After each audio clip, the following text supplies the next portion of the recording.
हरे कृष्णा। तो आज हम एक बहुत ही महत्वपूर्ण विषय के बारे में चर्चा करने जा रहे हैं। ये विषय है व्यासदेव के बारे में। और व्यासदेव कौन हैं, उनका जन्म किस प्रकार हुआ और किस उद्देश्य से उनका जन्म हुआ। तो शास्त्र स्वयं हमें व्यासदेव के बारे में जानकारी प्रदान करते हैं कि व्यासदेव कौन है। व्यासदेव के बारे में बताया गया है, व्यासाय विष्णु रूपाय व्यास रूपाय विष्णवे, कि व्यासदेव स्वयं विष्णु स्वरूप हैं, विष्णु हैं। व्यासदेव स्वयं भगवान के अंशावतार हैं। वशिष्ठाय नमो नमः, वासिष्ठाय नमो नमः। वशिष्ठ मुनि के वंशज नमो ब्रह्म निधये, ऐसे ब्रह्म में रमन करने वाले व्यासदेव को मैं नमस्कार करता हूँ। ये शास्त्र बताते हैं व्यासाय विष्णु रूपाय, व्यासदेव भगवान विष्णु के ही अंशावतार हैं। शास्त्रों में भगवान के अनेक अवतारों का वर्णन मिलता है। मुख्य रूप से 6 प्रकार के भगवानों का वर्णन मिलता है।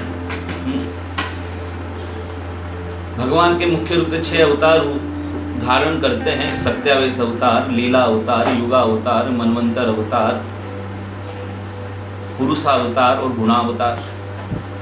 ये समस्त प्रकार के अवतारों में से व्यासदेव भगवान के सत्यावेश अवतार के सूची में आते हैं। व्यासदेव के रूप में भगवान अवतार धारण करते हैं किस उद्देश्य से? समस्त मानव प्रजाति के लिए ज्ञान को संकलन करने के लिए। ज्ञान का ही दूसरा अर्थ है वेद। वेद के संकलन के लिए भगवान स्वयं व्यासदेव के रूप में अवतरित होते हैं। व्यासदेव का जन्म पाराशर मुनि और मत्स्यगंधा माता सत्यवती के द्वारा व्यासदेव जन्म लेते हैं। क्योंकि कृष्ण वर्ण के हैं, श्याम वर्ण के हैं, इसलिए इनको महर्षि कृष्ण। और चूंकि ये जन्म लेते ही एक बालक के समान, ऐसा नहीं कि पहले बालक हैं फिर बड़े हुए, जन्म लेते ही अपना वास्तविक रूप महर्षि के रूप में धारण करते हैं और द्वीप पर जाकर के अपनी तपस्या करते हैं। तो इनको द्वैपायन कहा जाता है। इसलिए इनका पूरा नाम हुआ महर्षि कृष्ण द्वैपायन, क्योंकि कृष्ण रंग के हैं और द्वीप में गमन करते हैं। द्वैपायन, द्वीप धन आयन, द्वीप में गमन करने वाले, द्वीप में रमन करने वाले। क्योंकि द्वीप में जाकर इन्होंने तपस्या की, इसलिए द्वैपायन कहलाए। इसलिए इनका पूरा नाम हुआ महर्षि कृष्ण द्वैपायन। तो यही महर्षि कृष्ण द्वैपायन आगे चलकर वेद व्यास बन गए, क्योंकि इन्होंने समस्त वैदिक ज्ञान को 4 भागों में पहले विस्तारित किया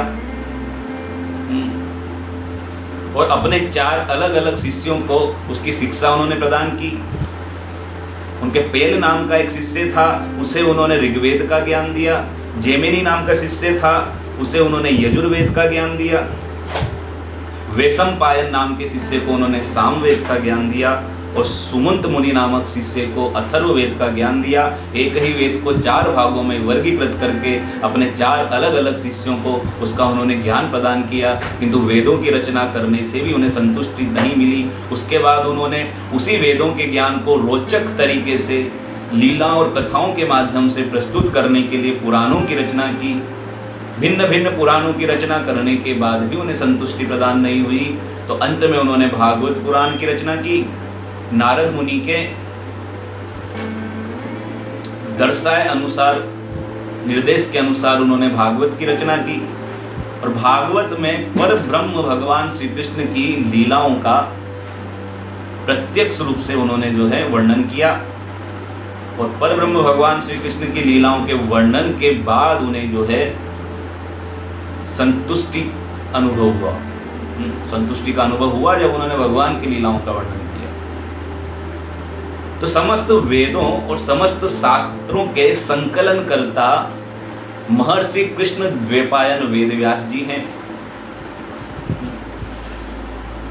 बाद में उन्होंने जो है पुराणों का जो है ज्ञान अपने शिष्य रोमहर्षण को दिया। रोमहर्षण भी वेदव्यास जी के ही शिष्य हैं। रोमहर्षण को उन्होंने जो अपने इन शास्त्रों का ज्ञान दिया, पुराणों का ज्ञान दिया, और आगे जाकर के रोमहर्षण जो है स्वयं जो है भागवत की कथा करते हैं। तो इस प्रकार सारे शास्त्रों का संकलन वेद व्यास ने किया, और जब कोई वेद व्यास के संकलित किए गए शास्त्रों का ज्ञान दूसरों को देता है तो उसे वेद व्यास का प्रतिनिधि माना जाता है, व्यास देव का प्रतिनिधि माना जाता है। और जिस स्थान पर बैठ करके वो ज्ञान लोगों को देता है उस स्थान को व्यास पीठ कहा जाता है, क्योंकि उस समय वो व्यास देव का प्रतिनिधि है, क्योंकि वो व्यास देव के लिखे गए संकलित किए गए शास्त्रों में से ही ज्ञान लोगों को दे रहा है, इसलिए उसे व्यास देव का प्रतिनिधि माना जाता है और उसके बैठने के स्थान को व्यास पीठ माना जाता है। तो सबसे मुख्य बात कि व्यास पीठ पर बैठा हुआ व्यक्ति केवल और केवल व्यास देव के लिखे गए शास्त्रों में से ही बोलेगा तो ही उसे व्यास देव का प्रतिनिधि माना जाएगा। और व्यास देव स्वयं विभिन्न प्रकार के शास्त्रों की रचना करने के बाद जो भागवत पुराण की रचना करते हैं तो उसमें प्रत्यक्ष रूप से बताते हैं कि कृष्ण ही पर ब्रह्म है, कृष्ण ही एकमात्र ईश्वर हैं। और वही व्यासदेव महाभारत के इतिहास का भी संकलन करते हैं, और उसी महाभारत के इतिहास में से गीतोपनिषद जिसको हम भगवत गीता कहते हैं वो उसी का एक भाग है। उस गीतोपनिषद में, उस भगवत गीता में स्वयं भगवान श्री कृष्ण अपने बारे में बताते हैं कि वो कौन है।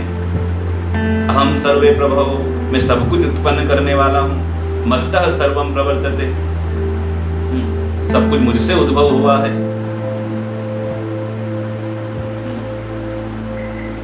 तो व्यासदेव भागवत में श्रीमद् भगवत गीता, श्रीमद् भागवतम और अन्य शास्त्रों में यह वर्णन मिलता है कि कृष्ण परम भगवान है।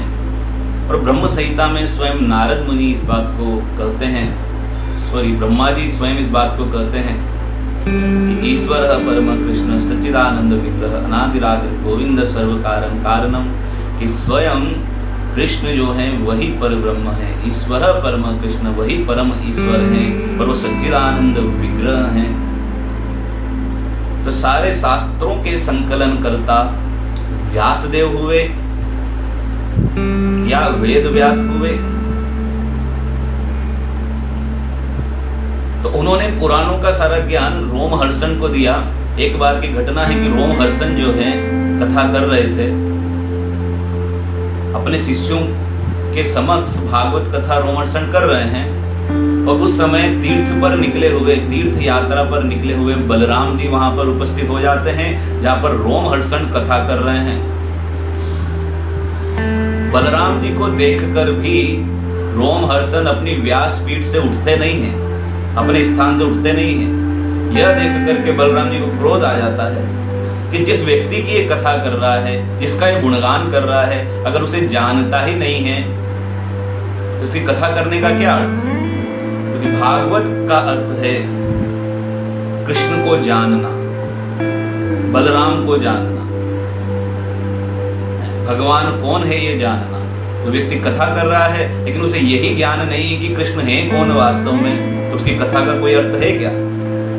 तो बलराम जी के पहुंचने पर भी रोमहर्षण ऋषि अपने व्यासपीठ से उठे नहीं, बलराम जी का उन्होंने सम्मान नहीं किया। बलराम जी इस बात से क्रोधित हो गए कि कथा मेरी ही कर रहा है, मुझे ही नहीं जानता, तो फिर क्या कथा कर रहा है। बलराम जी क्रोधित हुए और उन्होंने घास का तिनका उठाया और घास के तिनके के द्वारा उन्होंने रोमहर्षण को मार दिया।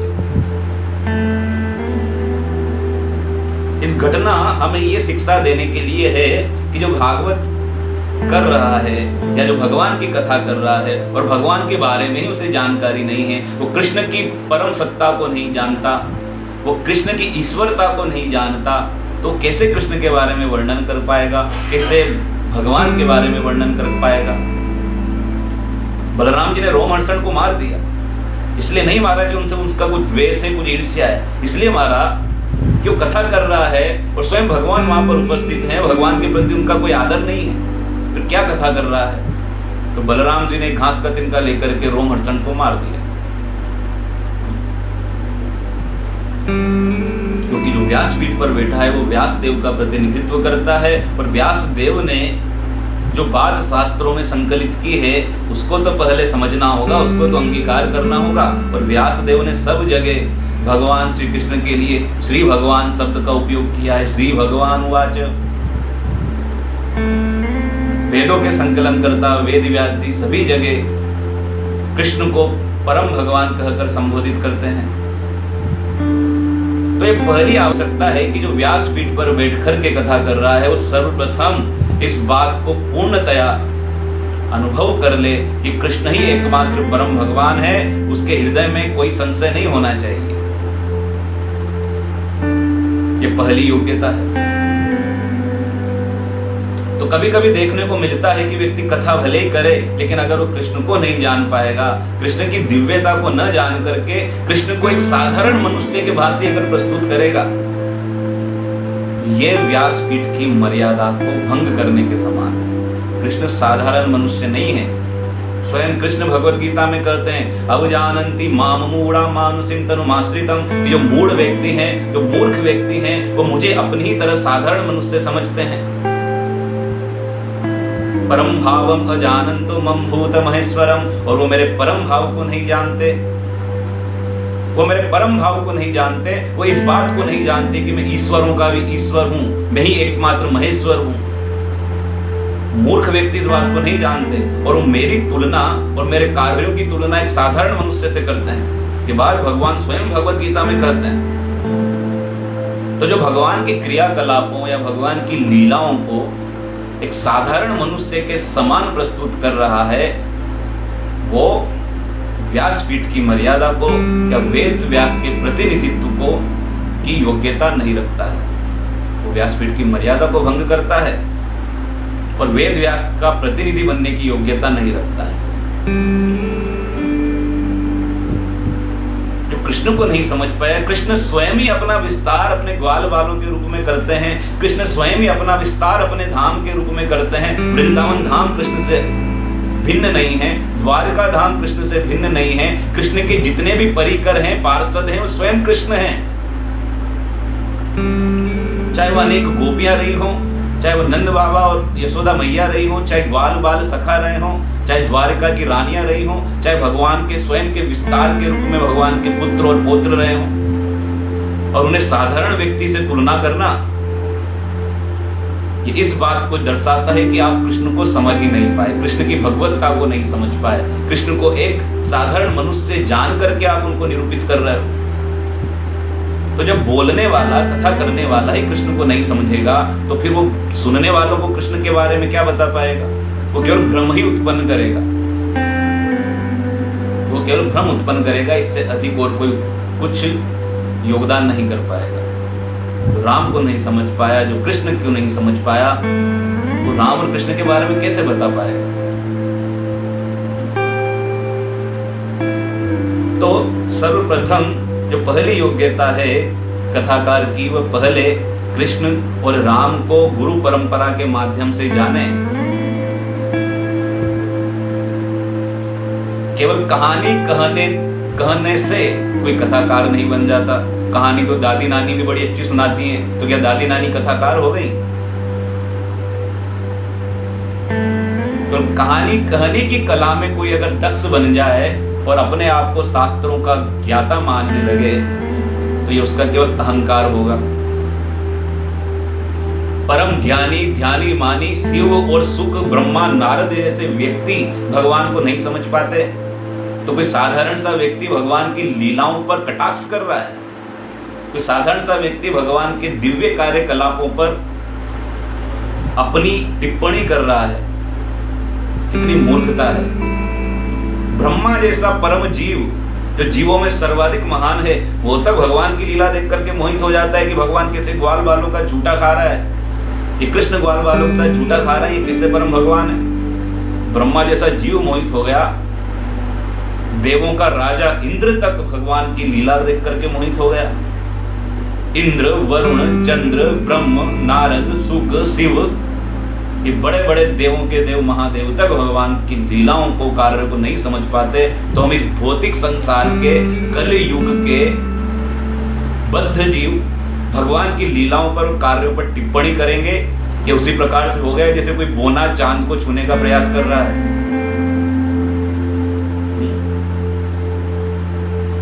तो प्रथम योग्यता है कि जो भगवान के बारे में कथा करता है, सर्वप्रथम वो गुरु परंपरा के द्वारा ज्ञान प्रदत्त होना चाहिए। और गुरु परंपरा, 4 प्रकार की परंपराएं शास्त्रों में बताई गई हैं ज्ञान प्राप्त करने के लिए। सर्वप्रथम जिस व्यक्ति के पास हम जा रहे हैं भगवत ज्ञान सीखने के लिए, पहले हमें बुद्धिमान होना होगा कि जिस व्यक्ति के पास जा रहे हैं क्या वो प्रामाणिक है, क्या वो ऑथराइज्ड है। और ऑथोरिटी का पता कैसे चलेगा कि ऑथराइज्ड है या नहीं है? तो उसके लिए शास्त्र बताते हैं कि 4 संप्रदायों से ही जुड़ा हुआ व्यक्ति भगवान की कथा कहने की योग्यता रखता है। पहला संप्रदाय श्री संप्रदाय, जो श्री संप्रदाय के अंतर्गत आता है, श्री अर्थात की लक्ष्मी जी। श्री संप्रदाय की गुरु परंपरा के अंतर्गत ज्ञान प्राप्त किया हुआ है, वो भगवान के बारे में बताने की योग्यता रखता है। श्री संप्रदाय में रामानुजाचार्य आए, तो रामानुजाचार्य श्री संप्रदाय के आचार्य हैं। एक होता है रुद्र संप्रदाय। रुद्र संप्रदाय जो कि शिव जी से प्रारंभ हुआ, क्योंकि शिव जी भगवान के बारे में जानते हैं। रुद्र संप्रदाय में आगे जाकर के जो है निम्बार्काचार्य है, इसलिए निम्बार्काचार्य को रुद्र संप्रदाय का आचार्य माना जाता है। तो जो निम्बार्क पीठ के अंतर्गत या निम्बार्काचार्य की परंपरा में ज्ञान प्राप्त कर रहा है, वह भी योग्यता रखता है ज्ञान देने की। तीसरा संप्रदाय है कुमार संप्रदाय, जो चतुष्कुमार हुए, चतुष्कुमार हुए, सनक, सनातन, सनंदन, इन चतुष्कुमार की जो परंपरा में आकर के ज्ञान प्राप्त करता है कुमार संप्रदाय के अंतर्गत, वह भी प्रामाणिक माना जाएगा। विष्णु स्वामी करके एक बहुत महान आचार्य कुमार संप्रदाय में आए। और चौथा संप्रदाय है ब्रह्म संप्रदाय, जो स्वयं ब्रह्मा जी से प्रारंभ होता है। और ब्रह्म संप्रदाय के आचार्य हुए मध्वाचार्य, और इसी ब्रह्म संप्रदाय में आगे जाकर स्वयं श्री चैतन्य महाप्रभु आए। तो इस परंपरा में, इस गुरु परंपरा में ज्ञान प्राप्त किए गए व्यक्ति को भी प्रामाणिक व्यक्ति माना जाएगा। तो 4 प्रकार के संप्रदायों से जो ज्ञान प्राप्त किया हुआ है, ऐसे ही व्यक्ति को प्रामाणिक मानना चाहिए। इसके अतिरिक्त कोई भी व्यक्ति भले कितना भी निपुण हो बोलने में, भले उसके कितने भी अनुगामी हो, वो प्रामाणिक नहीं कहा जा सकता। 4 संप्रदायों में से पहले किसी एक संप्रदाय में वो होना चाहिए। उसके बाद उसका आचरण शुद्ध होना चाहिए। वो 4 नियमों का पालन करने वाला होना चाहिए, जो कि शास्त्रों में बताए गए हैं कि एक मनुष्य तभी कहलाएगा जब वो 4 नियम पालन करेगा अपने जीवन में। क्यों? मांस भक्षण नहीं करेगा। मांस भक्षण में तामस आहार भी आ जाता है। लहसुन प्याज भी तामस आहार में है, यह भी जो है मांस भक्षण की ही सूची में आता है। तो व्यक्ति किसी प्रकार का तामस आहार और मांस भक्षण नहीं करेगा। दूसरा, वो किसी प्रकार का नशा नहीं करेगा। नशे में सुपारी खाना, पान खाना, चाय पीना, कॉफी पीना, बीड़ी पीना, ये सब नशे में आ जाएगा। तो मांस भक्षी वो नहीं होना चाहिए, वो नशा करने वाला नहीं होना चाहिए, वो वेश्यावृत्ति करने वाला नहीं होना चाहिए। मातृवत परदारेषु, प्रत्येक स्त्री को अपनी माता की नजर से, माता की दृष्टि से देखने वाला होना चाहिए। और वो जुआरी नहीं होना चाहिए, किसी प्रकार का जुआ सट्टा नहीं खेलना चाहिए। तो ये 4 नियमों का कोई कठोरता से अगर पालन कर रहा है और साथ में साधना करता है, कलयुग के लिए सबसे बड़ी साधना हरिनाम बताया गया है, जो नियमित रूप से हरिनाम ले रहा है, वह योग्यता रखता है भगवान की कथा करने की या लोगों को भगवत ज्ञान देने की। लेकिन ज्यादातर देखने में आता है कि अपने आप को बड़े बड़े साधु मानने वाले लोग, सब ऐसे नहीं होते हैं, लेकिन कुछ ऐसे होते हैं बड़े बड़े साधु मानने लोग, वो चाय पीते हैं और अपने आप को बड़ा साधु ही मानते हैं। वो चाय पिएंगे, कॉफी पिएंगे, लेकिन अपने आप को बड़ा साधु ही मानेंगे। तो ये प्राथमिक योग्यताएं हैं जो शास्त्र में दी गई हैं एक प्रामाणिक व्यक्ति के लिए, जो अपने आप को प्रामाणिक मानता है, भगवान के ज्ञान का अधिकारी मानता है, उसको कम से कम इन योग्यताओं से पहले गुजरना होगा। और इन योग्यताओं के बाद उसे पूर्णतया ये बात पता होनी चाहिए कि भगवान श्री कृष्ण परम भगवान है, वो कोई साधारण मनुष्य नहीं है। उनके जन्म और कर्म की दिव्यता को समझना आवश्यक है। जन्म कर्म में च मे दिव्यम एवं यो वेत्ति स तत्वतः। तत्वतः माने एज इट इज भगवान को समझना, उनके जन्म और कर्म की दिव्यता को समझना। बड़े बड़े ज्ञानी ध्यानी भगवान के जन्म और कर्म में मोहित हो जाते हैं, वो कोई साधारण व्यक्ति क्या योग्यता रखता है इस पर टिप्पणी करने की।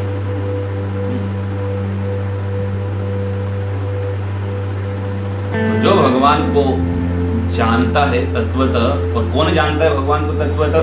भक्त्या माम अभिजानाति यामश्चानसि तत्वतः। भक्त्या माम अभिजानाति, जो मेरे भक्त हैं, जो मेरी भक्तिमय सेवा में लगे हुए हैं, केवल वो ही मुझे जान पाते हैं, अन्य कोई नहीं जान सकता। भगवान स्वयं बोल रहे हैं। और व्यक्ति कितना भी प्रयत्न कर ले भगवान को जानने का, नहीं जान पाएंगे जब तक कि वो कृष्ण के शरणागत होकर के उनकी सेवा नहीं करेंगे, तब तक कृष्ण को नहीं जान सकते। मोहित होते रहेंगे उनकी लीलाओं के द्वारा, उनकी कार्यों के द्वारा।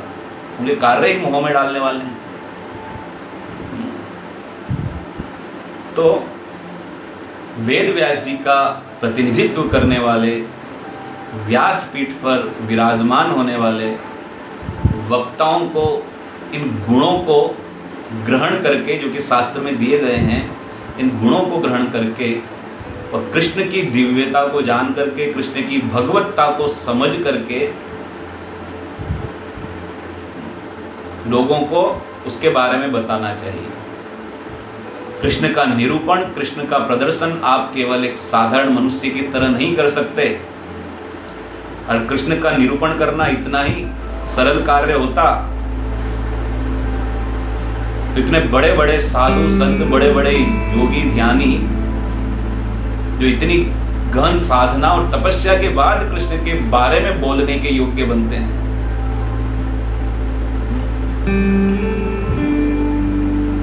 तो प्रत्येक व्यक्ति को इस बात का ज्ञान होना चाहिए कि वक्ता की क्या योग्यताएं होनी चाहिए, व्यासपीठ की क्या मर्यादा है। व्यासपीठ की मर्यादा यह है कि व्यासपीठ पर बैठने के बाद व्यक्ति केवल व्यासदेव के बताए हुए मार्ग का पालन करेगा। और व्यासदेव बता रहे हैं कि एकमात्र भगवान श्री कृष्ण हैं, तो इस बात को जान करके इसका पालन करेगा, तो फिर वो अन्य कुछ बात व्यासपीठ से नहीं करेगा। तो भगवान के गुण, रूप, नाम, लीला का वर्णन करे। व्यासपीठ किस लिए बनी है? भगवान के गुण, रूप, नाम, लीला का वर्णन करने के लिए व्यासपीठ है। तो जो भगवान के प्राथमिक नाम हैं, उनका वो वर्णन करे, भगवान की कथाओं का वर्णन करे, भगवान की लीलाओं का वर्णन करे। कृष्ण से अधिक सुंदर, राम से अधिक सुंदर क्या भगवान का कोई नाम हो सकता है कि? भले भगवान के अनंत नाम हैं,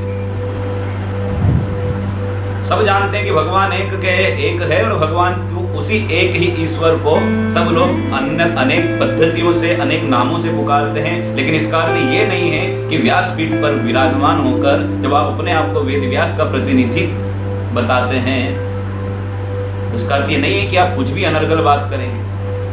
स्वयं व्यासदेव ने किसी शास्त्र में कुछ चर्चा किया क्या? किसी अन्य पद्धति या किसी अन्य गौण नामों के बारे में? प्राथमिक नाम है भगवान के, क्या उन नामों में कमी पड़ गई क्या? भगवान के सहस्त्र नाम हैं, सहस्त्र नामों पर विष्णु सहस्त्र नाम शास्त्र है।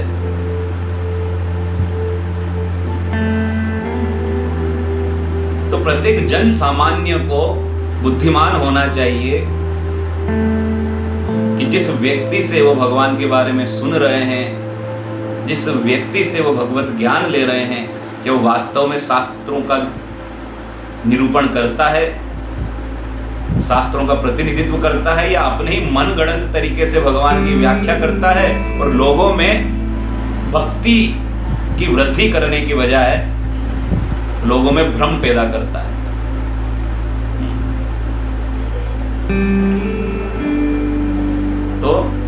व्यासदेव को और व्यासपीठ को और वक्ता के गुणों को हमें समझना चाहिए, और समझ कर ही निर्णय लेना चाहिए किससे हमें सुनना है, किससे नहीं सुनना है। हरे कृष्णा। श्रीमद् भागवत महापुराण की जय। जगत गुरु श्रील प्रभुपाद की जय।